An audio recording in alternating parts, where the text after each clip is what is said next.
হর হর মহাদেব।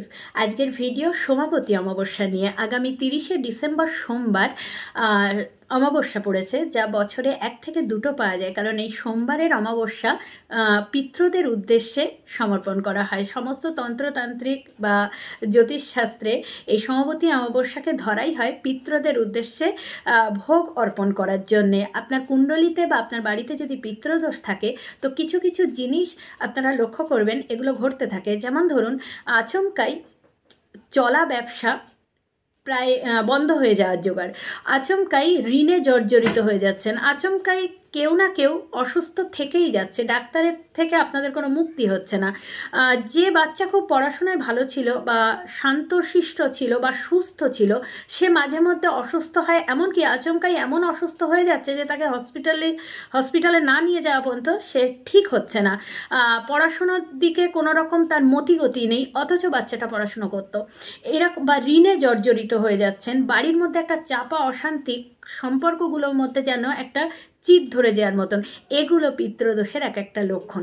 এই পিতৃদোষকে আপনি খণ্ডন করার জন্য অনেক জ্যোতিষও দেখাতে পারেন, তন্ত্রতান্ত্রিকের কাছে যেতে পারেন, সবাই আপনাকে বিভিন্ন কিছু বলবে, পাথর তাবিজ কবজ নেওয়ার কথা বলবে, কিন্তু আপনি সব কিছু করেও দেখবেন বিশেষ কিছু ফল পাবেন না। তার কারণ হলো পিতৃ আপনার, এটাকে আপনাকে বুঝতে হবে।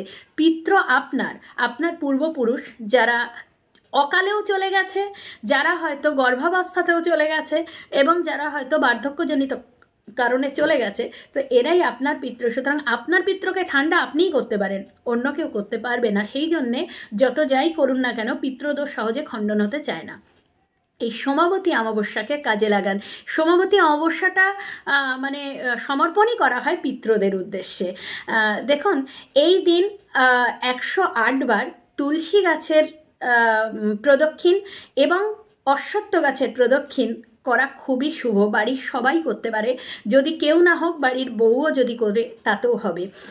প্রথমেই বলি, এই সোমাবতী অমাবস্যাতে পিতৃদোষের জন্যে যে সব থেকে যাকে বলা হয় রামবাণ উপায়, তো এই রামবাণ উপায়টাকে আপনারা করুন। একটা বেল জোগাড় করুন, যেভাবেই হোক একটা বেল জোগাড় করুন। আমি জানি এই সময় বেল পাওয়া খুব মুশকিল, কিন্তু যদি ঈশ্বর চায় তো অবশ্যই আপনি পাবেন। তো একটা বেল জোগাড় করুন। এই বেলের মুখটা আপনি কেটে দেবেন। মুখটা কেটে দিলে দেখবেন ভিতরের যে শাঁস আছে সেটাকে আপনি কিছু দিয়ে বের করে নিন। এবার এটা একটা ফাঁকা বলের আকার ধারণ করবে। এই বেলের মধ্যে এবার আপনার বাড়িতে যেখানে আটা রাখা আছে সেখান থেকেই আটা নেবেন, দোকান থেকে ঝট করে কিনে আনবেন না। তো ওই আটা নেবেন, একটু চিনি নেবেন এবং একটু ঘি নিয়ে কড়াইতে এই আটাটা ভাজবেন। তো ভাজার পরে যেটা তৈরি হলো সেটা আপনি ওই বেলের মধ্যে চেপে চেপে পুরবেন এবং বাড়ির সমস্ত মানুষের হাতের স্পর্শ করাবেন, বাড়ির সমস্ত জায়গায় ঘোরাবেন, বাথরুম ছাড়া সমস্ত জায়গায় ঘোরাবেন। এবং এটাকে নিয়ে আপনি যখন বাড়ি থেকে বেরোবেন, কারণ এবার আপনাকে অশ্বত্থ গাছের কাছে যেতে হবে, সুতরাং অশ্বত্থ গাছকেও আপনি জোগাড় করে রাখুন, খুঁজে রাখুন। অনেকে বাড়িতে অশ্বত্থ গাছ লাগিয়ে রেখেছেন, এটা কখনোই লাগানো উচিত না, কারণ অশ্বত্থ গাছে শুধু ঈশ্বর নয়, প্রেতও বাস করে, সেই জন্যে অশ্বত্থ গাছ বাড়িতে লাগাতে নেই। তো যদি কারোর বাড়িতে থাকে সেখানে যাবেন না, গাছে রাস্তার ধারে বা কোনো মন্দিরে দেখবেন অশ্বত্থ গাছ পেয়ে যাবেন।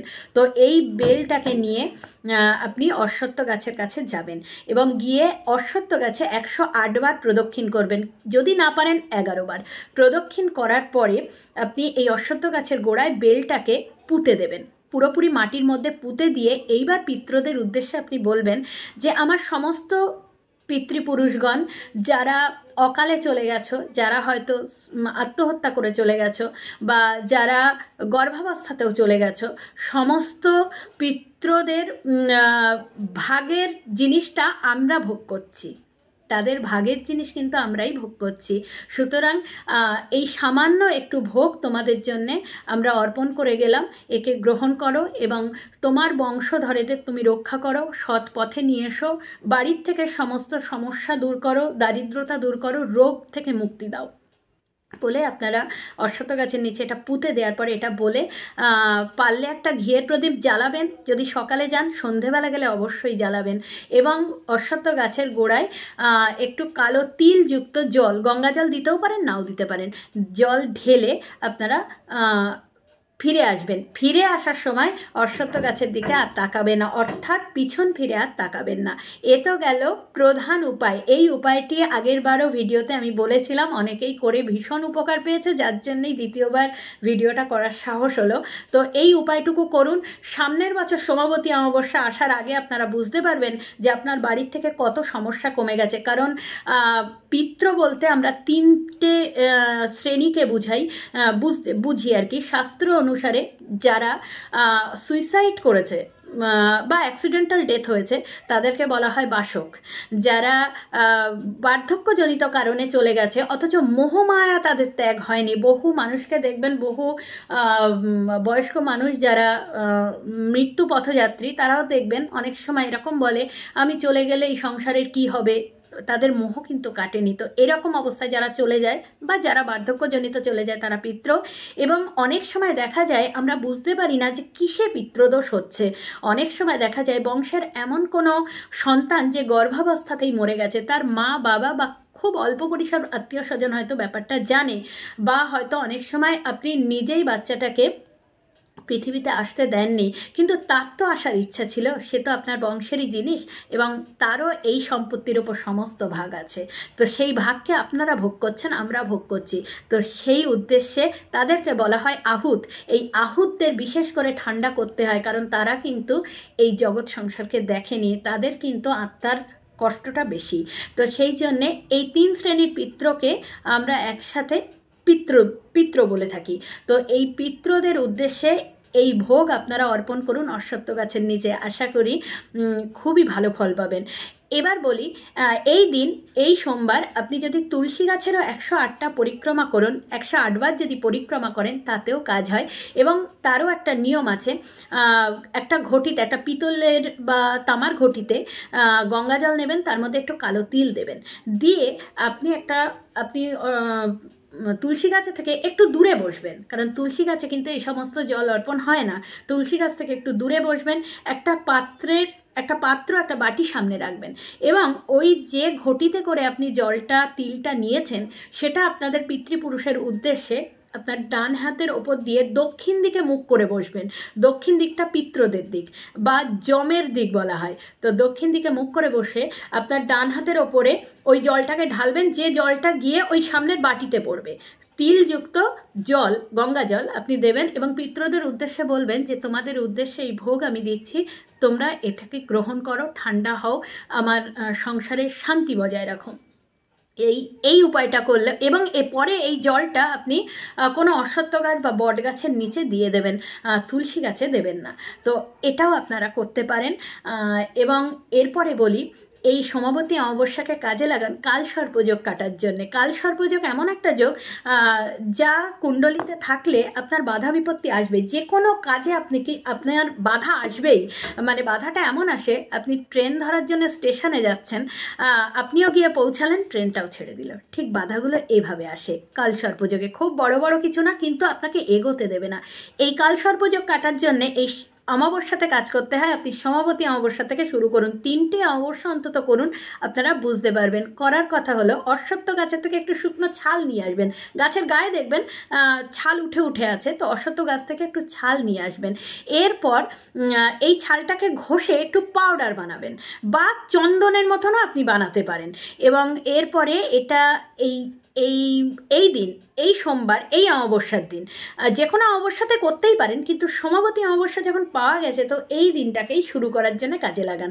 তো সমস্ত সন্ধ্যের টাইমে, এটা সন্ধ্যেবেলায় করতে হবে। সকালে করলে করা যায়, কিন্তু সকালের থেকে প্রদোষের সময় করলে, মানে সন্ধ্যের সময় করলে বেশি উপকার হয়। এর জন্য আপনাকে না খেয়ে থাকতে হবে না, তবে চেষ্টা করবেন, যেহেতু শিবলিঙ্গে জল অর্পণ করবেন, যতটা পারেন সন্ধ্যেবেলা পর্যন্ত ভাত না খাওয়ার। আপনি ফল খেয়ে থাকতে পারেন। তো সমস্ত যা আপনি শিবলিঙ্গে অর্পণ করবেন সেগুলো নিয়ে গেলেন, গঙ্গা জল, দুধ, যা খুশি নিয়ে যেতে পারেন, এবং এর সঙ্গে এই অশ্বত্থ গাছের এই ছালের গুঁড়োটা বা চন্দনটাকে নিয়ে যাবেন। এরপর সমস্ত শিবলিঙ্গকে আপনি স্নান করালেন, আপনার যা যা অর্পণ করার কথা আপনি সবটাই অর্পণ করলেন, এবং অর্পণ করার পরে এই যে চন্দন বা পাউডার যেটাই আপনি করেছেন, সেটা আপনি শিবলিঙ্গে অর্পণ করবেন পিপলেশ্বর মহাদেবের নাম করে। পিপলেশ্বর মহাদেবের নাম করে আপনি শিবলিঙ্গে অর্পণ করবেন এবং এরপরে আপনার নাম গোত্র বলে আপনার মনস্কামনা বা কালসর্পযোগ যাতে কাটে তার সেই মনস্কামনা করে শিবলিঙ্গের থেকে ওই যে চন্দন বা পাউডারটা আপনি অর্পণ করেছেন সেখান থেকে আঙুলে করে একটুখানি তুলে নেবেন। শিবলিঙ্গের সামনে বসেই করবেন এটা। প্রথমে আপনার কপালে একটু লাগাবেন এবং দুটো চোখে লাগাবেন এবং গলায় লাগাবেন এবং এই সেম নিয়মটাই আপনি পরপর 3টে অমাবস্যা করুন। আপনি চাইলে করেই যেতে পারেন, কারণ যত করবেন তত দেখবেন শুধু কালসর্পযোগ নয়, আপনার বিভিন্ন সমস্যা কাটতে শুরু করেছে। কারণ কালসর্পযোগ শুধু যে কালসর্পযোগ তা নয়, এই পিপলেশ্বর মহাদেবের নাম করে অশ্বত্থ গাছের ছালের গুঁড়োটা শিবলিঙ্গে অর্পণ করাতে বড় ঠাকুরের দৃষ্টিও কাটে। তো এই দিনকে এভাবে কাজে লাগান। আশা করি ভিডিওটা ভালো লাগবে। তো ভালো লাগলে সবার উদ্দেশ্যে শেয়ার করবেন। আর আপনাদের উদ্দেশ্যে একটা কথা বলার, আর এই ফেসবুকের মাধ্যমে সবাইকে এই ভিডিও পৌঁছে দেওয়া আমার পক্ষে সম্ভব নয়। তো সবার রিকোয়েস্টেই বলতে পারেন, অনেকেই বলেছেন যে একটা ইউটিউব চ্যানেল খুলতে যাতে সবাই এই জিনিসটা দেখতে পায়। কারণ আমার বলা যে নিয়ম আমি কিছুই বলছি না, আমার জানার সোর্স হলো পণ্ডিত প্রদীপ মিশ্রাজির শিবপুরাণ কথা থেকে। তো আপনারা চাইলে ডিরেক্ট ওখান থেকেও শুনতে পারেন। তবে ওনার বলা কথা অনেক সময় হিন্দিতে সবাই বুঝতে পারে না, আমি যেটাকে বাংলায় বলে দিই। তো পণ্ডিত প্রদীপ মিশ্রাজির ভিডিওগুলো আপনারা দেখতে পারেন। শিবপুরাণ শুনুন। শিবপুরাণ শুনলে মনে পজিটিভিটি খুব বেশি পরিমাণে আসে। আপনার সমস্যা আপনি নিজেই মেটাতে পারবেন, কারণ আপনার মাইন্ড যখন পজিটিভ থাকবে তখন আপনি নিজেই অনেক সমস্যার সমাধান করতে পারবেন। তো ইউটিউব চ্যানেল একটা খুলেছি যেখানে এই ধরনের সমস্ত ভিডিওই পোস্ট হবে। তো যদি চান আপনারা চ্যানেলটিকে সাবস্ক্রাইব করতে পারেন, আমি লিঙ্ক ফেসবুকে দিয়ে দেবো। তো এটুকুই বলার। আপনারা সবাই ভালো থাকবেন, সুস্থ থাকবেন, আর এই সোমাবতী অমাবস্যাকে অবশ্যই কাজে লাগান, যা আপনার পিতৃপুরুষকে অনেক ঠান্ডা করবে। হর হর মহাদেব।